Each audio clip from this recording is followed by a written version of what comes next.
ኢስላምን በመጀመሪያ ከተቀበሉ 8 ሰዎች መካከል ጀነት መግባታቸው ከተረጋገጠላቸው አልዓሸረቱል ሙዓሺሪን ከ10 ሰዎች መካከል አንዱ ነበር። ዑመር በጠና በታመሙበት ወቅት ሕዝበ ሙስሊሙን የሚመራውና ኸሊፋ የሚመርጥ ምክር ቤት እንዲቋቋም ዑመር ከመረጧቸው 6 ሰዎች መካከል አንዱ ነበረ። በድንቁርናው ዘመን ስሙ አቡ አምር ነበር። ኢስላምን ከተቀበለ በኋላ ግን የተከበሩት ነቢይ አብዱራህማን ብለው ሰየሙት። የአላህ አገልጋይ ማለት ነው። አብዱራህማን ኢስላምን የተቀበለው አቡበከር ሲዲቅ እውነትን ከጨበጡ ከ2 ቀናት በኋላና ነቢዩ ሚስጥራዊ ዳዕዋ ካካሄዱበት የአቡል አርቀም ኢብኑ አርቀም ቤት ከመግባታቸው በፊት ነበር። አብዱራህማን የመጀመሪያዎቹ ሙስሊሞች በቁረይሽ እጅ ከቀመሱት ስቃይ አላመለጡም። እሱም እንደነሱ በአይበገሬነቱ ከፍተኛ ስቃይና መከራን ተቀብሏል። እንደነሱ ሁሉ እሱም እንደጸና ቆየ። የማያቋርጥና መሸከም የማይችሉት ስቃይ ሲደርስባቸው መካን ለቀው ወደ አቢሲኒያ ለመሰደድ በተገደዱበት ጊዜ አብዱራህማን አብሮ ሄዷል። በሀበሻ እያሉ ሁኔታው ተሻሽሏል፣ ጭቆናው ረግቧል የሚል ወሬ በተናፈሰ ጊዜ ደግሞ ወደ መካ ቢመለስም የተባለውን ነገር ሁሉ ውሸት መሆኑ ሲረጋገጥ ለሁለተኛ ጊዜ ወደ አቢሲኒያ ተሰዷል። ከመካ ወደ መዲናም ስደት አድርጓል። ነቢዩ መዲና እንደደረሰ ወዲያውኑ ሙሃጅሮችንና አንሷሮችን ጥንድ ጥንድ ማድረግ ጀመሩ። ይህን ሁኔታ የማይበገር ጥንካሬ፣ ወንድማማችነት ከመፍጠሩ በተጨማሪ ማህበራዊ ትስስርን የሚያጠናክር የሙሃጅሮችን የስደተኝነት ችግር የሚፈታ ነበር። አብዱራህማን በነቢዩ አማካኝነት የተመደበው ከሰዓድ ኢብኑ ረቢዓ ጋር ነበር። ሰዓድ አንሷሮች ለሙሃጅሮች ሰላምታ በሚያቀርቡበት ክብርና ትህትና የተሞላበት መንፈስ ለአብዱራህማን እንዲህ አለው፣ ወንድሜ ሆይ ከመዲና ህዝቦች መካከል እኔን በሀብት የሚመጣጠነኝ የለም። 2 የፍራፍሬ ማሳዎችና 2 ሚስቶች አሉኝ። ከሁለቱ የፍራፍሬ ማሳዎች መካከል አንዱን ተረከብ። ከሁለቱ ሚስቶቼ መካከል ያማረችህን ምረጥ፣ ፈትቼ ላንተ እድርልሃለሁ። በዚህ ወንድማዊ ፍቅር አብዱራህማን በጣም ተደሰተ። ቢሆንም እንዲህ በማለት መልስ ሰጠው፣ አላህ አንተን ከቤተሰቦችህና ከሀብትህ ጋር ይባርክልኝ። ነገር ግን የገበያ ቦታ የት እንዳለች ብቻ አሳየኝ አለው። ከዚያም አብዱራህማን ወደ ገበያ ስፍራ በመሄድ ባለችው አነስተኛ አቅም መነገድ ይጀምራል። ይገዛል፣ ይሸጣል። ትርፍም በፍጥነት አደገለት። በአጭር ጊዜ ውስጥ የሚበቃውን ያህል ስላገኘ ለማግባት በቃ። በአንድ ወቅት በሽቶ መዓዛ እንደታወደ ወደ ተከበሩት ነቢይ ዘንድ ሄደ። ነቢዩ መህየም አብዱራህማን በማለት ድምፃቸውን ከፍ አድርገው ተናገሩ። እንዳገባ ገለጸላቸው። ለሚስትህ መህር ምን ሰጠሃት አሉት። 1 የተምር ፍሬ ነዋት የሚመዝን ወርቅ። በአንዲት በግ እንኳ ቢሆን ወሊማህ የሰርግ ድግስ ሊኖርህ ይገባል። አላህ ለሀብትህ በረከት ይሰጠዋል አሉት በደስታና በማበረታታት መንፈስ። ከዚህ በኋላ አብዱራህማን የንግድ ውጤት የሚገኝበት መንገድ ይበልጥ ተካነበት። በመሆኑም ድንጋይ ከፈነቀለ ከስሩ ወርቅ ወይም ብር ለማግኘት የሚችል እስኪመስለው ነበር ለትርፍ እርግጠኛ ሆኖ ሲንቀሳቀስ የነበረው። አብዱራህማን በድርና እሁድ ላይ በተደረጉ ጦርነቶች ላይ የተሳተፈ ሲሆን ጀግንነቱን አስመስክሯል። የእሁድ ጦርነት እስከ መጨረሻ ድረስ በአይበገሪነት የተዋጋ ሲሆን ከ20 ጊዜ በላይ የደረሰበት የመቁሰል አደጋ ከባድና ለሕይወት የሚያሰጉ ነበሩ። ግን ከአካላዊ ጂሃድ ጎን ለጎን በገንዘብም ትግል ያካሂድ ነበር። አንድ ጊዜ ነቢዩ ሰለላሁ ዐለይሂ ወሰለም አንድ ዘማች ጦር ለማሰማራት በዝግጅት ላይ ነበሩ። ስለዚህም ሰሃቦችን ሰበሰቡና ዘማች ጦር ልልክ ስለምፈልግ መዋጮ አድርጉ አሏቸው። በዚህ ጊዜ አብዱራህማን ወደ ቤቱ ሄዶ በፍጥነት ተመለሰ። ከዚያም የአላህ መልእክተኛ ሆይ 4000 ዲናር አለኝ፣ 2000 ያህሉን ለጌታዬ በብድር መልክ ቀድር እሰጣለሁ፣ 2000 ያህሉን ደግሞ ለቤተሰቦቼ እተውላችኋለሁ አለ። ነቢዩ አንድ ዘማች ጦር በርቀት ወደምትገኝ ተቡክ ለመላክ በወሰኑበት ጊዜ በሕይወት ዘመናቸው ያካሂዱት የመጨረሻው ገዝዋ ዘመቻ ነበር። የገንዘብና የቁሳቁስ ፍላጎታቸው ከሰው ኃይል ፍላጎታቸው በላይ ነበር። ምክንያቱም የቤዛንታይን ጦር ኃይሎች እጅግ በርካታና በደንብ የታጠቁ ጠላቶች ከመሆናቸው ባሻገር ያ ዓመት መዲና ውስጥ ድርቅና ችግር የሰፈነበት ነበር። ወደ ተቡክ የሚደረገው ጉዞ ረዥምና ከ1000 ኪሎ ሜትር የሚበልጥ ነበር። ለውጊያው ያስፈልገው የነበረው አቅርቦት አነስተኛ ሲሆን በተለይ ከፍተኛ የመጓጓዣ ችግር መከሰቱ ይታወሳል። በዚህም የተነሳ ብዙ ሙስሊሞች ወደ ነብዩ ዘንድ በመምጣት አብረዋቸው ለመሄድ ሲጠይቋቸው አይሆንም ብለው እስከ መመለስ ድረስ ተገደው ነበር። መጓጓዣ ሊያገኙላቸው ስላልቻሉ በዚህ የተነሳ እነዚህ ሰዎች በሐዘን ከመቆዘማቸው የተነሳ አልበኪ አልቃሾች የሚል ስያሜ ተሰጥቷቸዋል። ሰራዊቱም የመከራ ጦር ተብሎ ነበር የተሰየመው።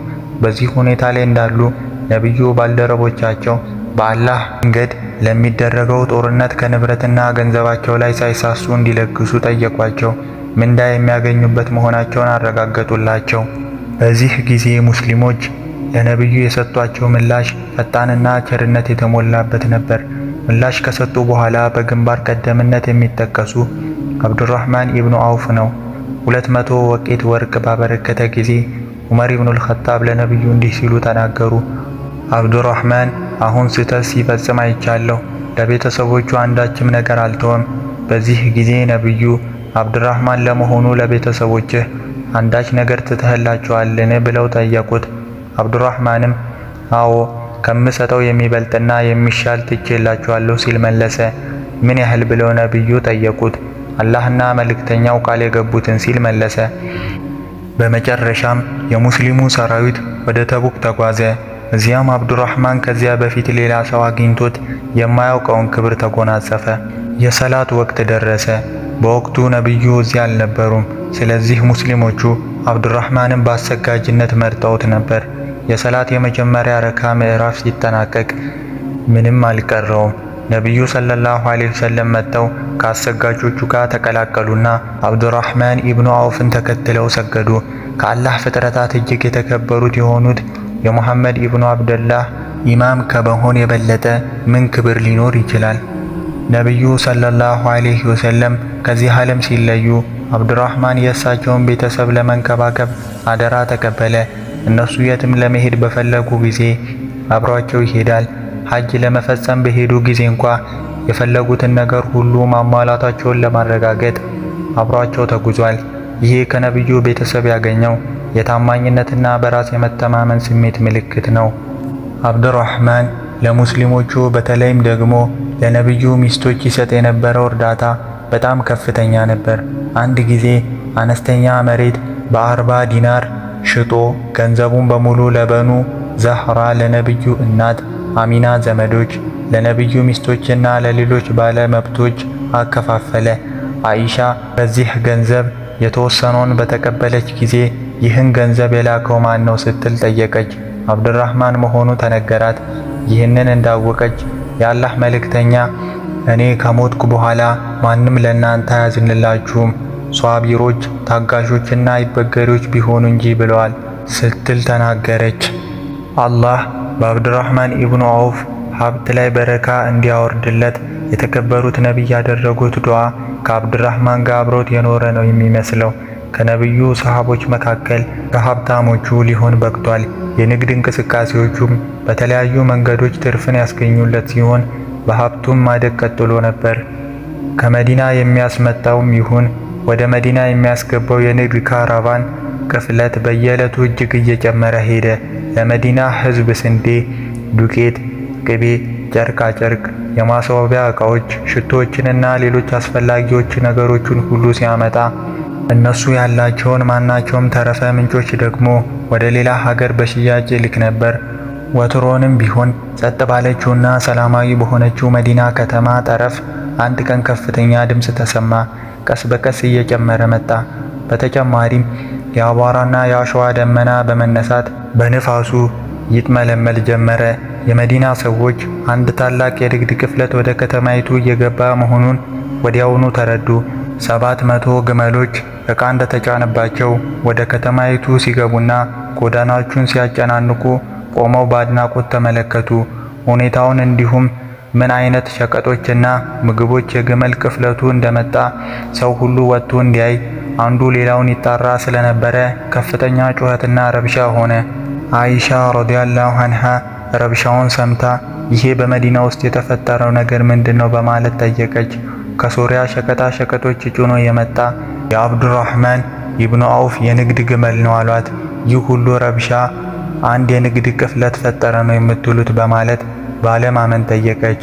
አዎ የምእመናን እናት 700 ግመሎች ናቸው አሏት። አይሻ ራሷን ነቀነቀችና አንድ የድሮ ትዕይንት ወይም ንግግር ለማስታወስ እንደምትሞክር ያህል ሆና በርቀት አትኩራ ተመለከተች። የአላህ መልእክተኛ ሰለላሁ ዐለይሂ ወሰለም አብዱራህማን ኢብኑ አውፍ እየዳኸ ጀነት ሲገባ አይቻለሁ ሲሉ ሰምቻለሁ አለች። አንዳንድ የአብዱራህማን ጓደኞች አይሻ ያወራችውን ሐዲስ ለአብዱራህማን ነገሩት። እሱም ይህንን ሐዲስ ከአንድ ጊዜ በላይ ከነብዩ ሰለላሁ ዐለይሂ ወሰለም እንደሰማው አስታወሰ። ወደ አይሻ ቤት ፈጥኖ በመሄድ እናታችን ሆይ ይህንን ቃል ከአላህ መልእክተኛ ሰምተሻልን ሲል ጠየቃት። አዎ ብላ መለሰችለት። ፈጽሞ የረሳሁት ሐዲስ አስታወስሽኝ ካለ በኋላ የሚከተለውን አክሎ ተናገረ። እኔ ብችል በእርግጥ የምወደው በቁሜ ወደ ጀነት መግባት ነው። ይህን የንግድ ቅፍለት እንዳለ ከነሸቀጡ በአላህ መንገድ እንደምሰጥ ለአንቺ ለእናታችን እምላለሁ አላት። እንዳለውም አደረገ። ያን ያህል ብዛት ያለው ሸቀጣ ሸቀጥ ለመዲናና ለአካባቢዋ ህዝቡ አከፋፈለ። ይህ የአብዱራህማን ምን አይነት ሰው እንደነበር የሚያሳይ አንድ አጋጣሚ ብቻ ነው። ብዙ ሀብት አግኝቶ ነበር። ነገር ግን ለክብሩ ሲል ከሀብቱ ጋር የሙጥኝ አላለም። ሀብት እንዲገዛው አልፈቀደለትም ነበርና። የአብዱራህማን ለጋስነት በዚያ አላቆመም። በሚስጥርም በግልጽም መስጠቱን ቀጠለ። አንዳንዶቹ የጠቀሱት አሃዞች በእውነቱ ያስደንቃል። 40,000 የብር ዲናርና 40,000 የወርቅ ዲናሮች፣ 200 የወርቅ ውቅያ፣ 500 ፈረሶች፣ በአላህ መንገድ ለመሄድ ተነስተው ለነበሩ ተፋላሚዎች 1500 ግመሎች፣ ለሌላ የሙሃጅር ቡድን 400 የወርቅ ዲናሮች፣ ከበድር ለተመለሱና ለኡመሃቱል ሙእሚኒን ለምእመናን እናት የሚሆን ብዛት ያለው ውርስ፣ እንዲህ እያለ ዝርዝሩ ይቀጥላል። ይህንን ድንቅ ለጋስነት አስመልክታ አይሻ እንዲህ ብላለች። አምላክ ከሰልሰቢል ከፊርዶስ ምንጭ ያጠጣው ይህ ሁሉ ሀብት አብዱራህማንን አላበላሸውም አልለወጠውምም። ከሰራተኞቹና ከረዳቶቹ መካከል በሚሆንበት ጊዜ ሰዎች እሱን ከታዳሚዎች መሃል ለይተው አያውቁትም ነበር። አንድ ቀን ጾም እንዲፈታበት እንዲያፈጥርበት ምግብ መጣለት። ምግቡን ከተመለከተ በኋላ ሙስዓብ ኢብኑ ኡመይር ተገድሏል። እሱ ከኔ የተሻለ ነበር። ጭንቅላቱን ሸፍና ቅልጥሞቹን ሳትሸፍን ከቀረችው ቁራጭ ጨርቅ በስተቀር የምንከፍንበት አንዳችም ነገር ለሱ አላገኘንም። ለኛ ግን አላህ ወሰን የሌለውን የዚህን ዓለም ጸጋ ሰጠን። ምንዳችንም በዚህ ዓለም ተሰጥቶናል ብዬ እውነቱ እፈራለሁ በማለት መንሰቅሰቅ ጀመረ። መብላት አልቻለም። ይህ የአብዱራህማንን ተቋ ፈሪሃ ፈጣሪ ያሳያል።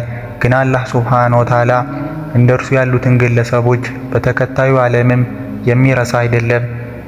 አላህ በቁርአኑ እንደዚህ ይላል፣ እነዚያ ገንዘባቸውን በአላህ መንገድ የሚለግሱ ከዚያም የሰጡትን ነገር መመጻደቅንና ማስከፋትን የማያስከትሉ ለነሱ በጌታቸው ዘንድ ምንዳቸው አላቸው። በእነሱም ላይ ፍርሃት የለባቸውም፣ እነሱም አያዝኑም።